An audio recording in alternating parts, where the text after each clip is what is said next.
अल्हम्दुलिल्लाहि रब्बिल आलमीन। भाई आज हम बात करेंगे कैसे होगा हशर का मंजर, कैसे होगा हशर। देखो, सबसे पहले तो मौत पे विजय प्राप्ति होगी। जब मौत पे विजय प्राप्ति होगी तो ही हशर शुरू होगा, मतलब मरे हुए खड़े होने शुरू हो जाएंगे। तो सबसे पहले अंबिया जो है वो पहुँचेंगे। कहाँ पहुँचेंगे भाई?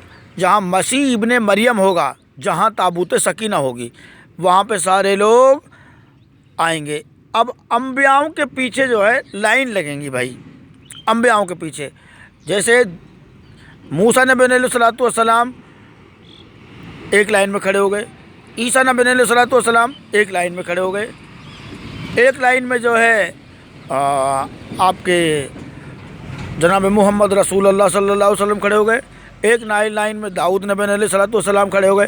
तो जिन्होंने अंबियाओं के तरीके का पीछा किया, जिन्होंने अंबियाओं के तरीके का पीछा किया, वो अंबियाओं के पीछे रहेंगे, ये ध्यान रहे। तो उनके लिए तो भाई कोई दिक्कत नहीं है। दरअसल हशर जो है ये, इसमें शक्ति बहुत होगी भाई। पूरा पावर हवा का, पानी का, मिट्टी का, सूरज का, सब पे मसीह इब्ने मरियम का कब्जा होगा, ईमान वालों का कब्जा होगा। ठीक है ना? तो जिसने दीन को जैसा बढ़ाया है, जिसने इंसानियत को जितना बढ़ाया है, उसको तो उसका बदल मिलेगा। हौज़े कौसर होगी पानी के लिए विशेष, बस हौज़े कौसर ही है, और पानी नहीं रहेगा। और तपता हुआ सूरज रहेगा, अल्लाह के अर्श के साया में रहेंगी। ये लाइनें अल्लाह के अर्श के साया में रहेंगी। लेकिन इन लाइनों तक पहुंचने के लिए जो है बाहर का मंजर जो है नफ्सी का आलम होगा। तो जिसने मूसा नबी अलैहिस्सलाम के मान ले तरीके को, मूसा नबी अलैहिस्सलाम के बताए अनुसार बढ़ाया, वो तो मूसा के पीछे। जिन्होंने ईसा नबी अलैहिस्सलाम के तरीके को ईसा के बताए अनुसार बढ़ाया, वो ईसा के पीछे। जिन्होंने दाऊद नबी अलैहिस्सलाम के तरीके को दाऊद के तरीके से आगे बढ़ाया, वो दाऊद के पीछे। जिन्होंने जनाब मोहम्मद रसूलुल्लाह सल्लल्लाहु अलैहि वसल्लम के तरीके को जो है जनाब मोहम्मद रसूलुल्लाह सल्लल्लाहु अलैहि वसल्लम के तरीके के अनुसार बढ़ाया, दिन में कमती बत्ती नहीं किया, वो मोहम्मद साहब के पीछे। तो ये तो इंशाअल्लाह देखो कामयाब होंगे। लेकिन जिन्होंने दीन में कमती या बत्ती किया, वो उस लाइन में नहीं रहेंगे, वो फंस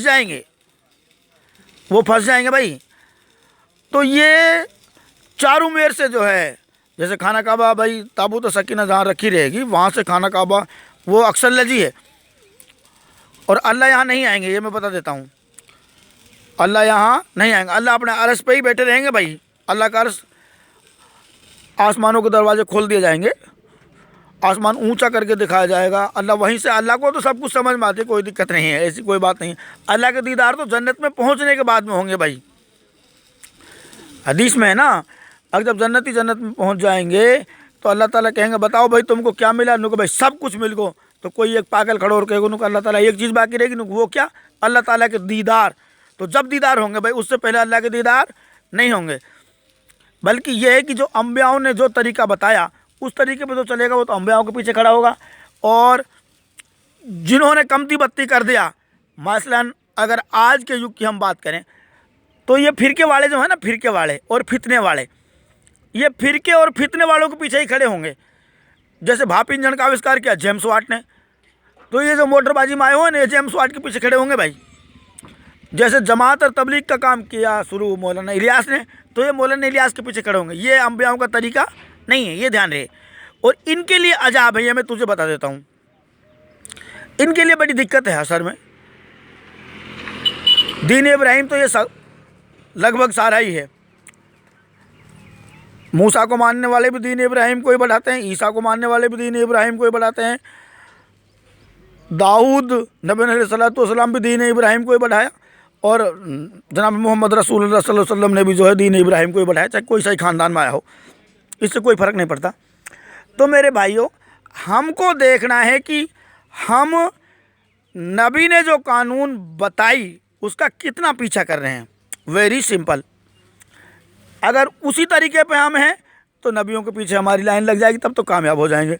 अगर उस तरीके से हटके किसी का तरीका है, मान ले ख्वाजा नईमुद्दीन चिश्ती है, ख्वाजा नईमुद्दीन चिश्ती का हम पीछा करेंगे तो भाई उसी के पीछे लाइन लग जाएगी। और ये ध्यान रहे, नबियों के अलावा किसी का तरीका भी कामयाबी का नहीं है, ये ध्यान रहे। तो मेरे भाई ऐसे असर होगा। और हाँ, अब एक चीज़ इम्पोर्टेंट चीज़ और है कि जब ईसा शयातीनों को पीटेंगे ना, तो माल गनीमत के तौर पे ईसा को रूह दी जाएंगी। उनमें जो है कोई ना कोई अच्छा कर्म उसका होगा, अच्छा अमल होगा, जो छांट के ईसा को दे दिया जाएगा। उनको तपा निखार के और वो ईसा की सफ़ों में लगेंगे। लेकिन इसमें एक छोटा सा पेड़ नहीं, एक दिन का काम नहीं है, ये लंबा काम है। जैसे 50,000 साल का हसर है, आप भी जानते हैं, तो इसमें पता नहीं कब किसका नंबर छटके और सब में लगने का आए, तो वहाँ तक तब निखरता जाएगा। जैसे उदाहरण के लिए अभी ये दौर ही चले हैं, जैसे मकाम लुद्ध है, मकाम लुद्ध, मकामे का मतलब ही होता है पड़ाव, दौर। तो मकाम लुद्ध जो है वो क़यामत से पहले वाला पड़ाव है जिसमें शयातीन पिटेंगे, कोई जगह नहीं है मकाम लुद्ध, ये ध्यान रहे। दौर हैं, जैसे मकाम लुद्ध से पहले काना का दौर, काना का दौर से पहले खिलाफत का दौर जिसमें 4 खलीफे हैं ना, जानते हैं आप, अबू बकर सिद्दीक़ रज़ी अल्लाह ताला अन्हु, हज़रत उमर रज़ी अल्लाह ताला अन्हु, उस्मान रज़ी अल्लाह ताला अन्हु, हज़रत अली रज़ी अल्लाह ताला अन्हु। खैर मैं कुछ जल्दी बोल लेता हूँ, ये समझ तो मेरी इंशाल्लाह आ रही है, जितनी बात मेरी समझ आ रही है उतनी तो मैं बता रहा हूँ, फालतू तो आदमी बता ही कहाँ सकता है। तो मेरे भाई कहना को मतलब ये है, जिसका हम पीछा करेंगे उसी के पीछे खड़ा होना पड़ेगा। हदीस बताता हूँ आपको। एक साहब ने अल्लाह के रसूल से पूछी, नु अल्लाह के रसूल क़यामत कब होएगी? नु भाई तेरे पे ऐसी कहा चीज़ दस तो क़यामत की तो चाव है। नु जी ना तो मेरे पे नमाजन को ऐस जखीरो है, ना मेरे पे ज़कातन को ऐस जखीरो है, और ना मेरा कोई ऐसा खास अमल, ना बस मैं अल्लाह के रसूल से मोहब्बत करूँ। तो नु भाई तेरो हसर अल्लाह के रसूल के साथ ही हो जाएगा। तो मेरा भाई जो अल्लाह को मानते हैं, समझ ले वो रसूलों का पीछा करते हैं, और रसूलों ने जो तरीका बताया उसमें कमती और बत्ती अगर कोई करेगा तो वो कामयाबी नहीं है, वो कामयाबी नहीं है, उसमें बड़ी दिक्कत है, बड़ी दिक्कत है। ऐसे तो अल्लाह ताला जन्नत जिसके लिए अल्लाह ने देनी है वो देंगे, लेकिन उसमें तप निखरेंगे तो सही ना। 50,000 साल का हसर है भाई। तो मेरा कहने का मतलब ये है, अग जन्नत में तो हर वो शख्स जाएगा जिसने ज़रा बराबर भी इंसानियत उत्पन्न की है, लेकिन वो तब निखर के जाएगा, हसर में ही तब निखर लेगा, ये और बता देता हूँ आपको, ठीक है ना। तो ऐसे होगा हशर, कैसे होगा? पूरी ज़मीन पे ही लोग रहेंगे, बल्कि लाइन लग के आएंगे, बल्कि लाइन लग के आएंगे। और इनमें बड़ी बड़ी सपातें हैं, फरिश्तों की सपातें भी हैं, अंबियाओं की सपातें भी हैं। एक चीज़ और बता देता हूँ, ईमान वालों की रूह जब मतलब जब मौत पर विजय प्राप्ति हो जाएगी तो उससे पहले ही आ जाएंगी रूह। तो मौत पर विजय प्राप्ति होने के बाद में तो रूह खड़ी होंगी ज़मीन से। ईमान वालों की रूह ज़मीन पर पहले ही आ जाएंगी क़यामत का पहला सुर फूंकने के बाद में। और जो शैतानों ने रूह ले रखी उनको ऐसा काट के इस ज़मीन पर ही ले आएंगे और इसी में से फिर खड़ा होंगे। अब कितनी प्रक्रिया होंगी ये मुझे पता नहीं है, ये दौर चलते हैं। जैसे आप अंदाज़ा लगा लीजिए, पहले लोग पहाड़ों में तो बसे थे, लेकिन जब कान आया तो लोग पहाड़ों में भागे थे और पहाड़ों में जाके बसे थे, तो कई शताब्दियाँ बीत जाती हैं। ये मिनट का काम नहीं है भाई, इसमें टाइम लगता है। बाकी अल्लाह बेहतर जानता है। अल्हम्दुलिल्लाहि रब्बिल आलमीन।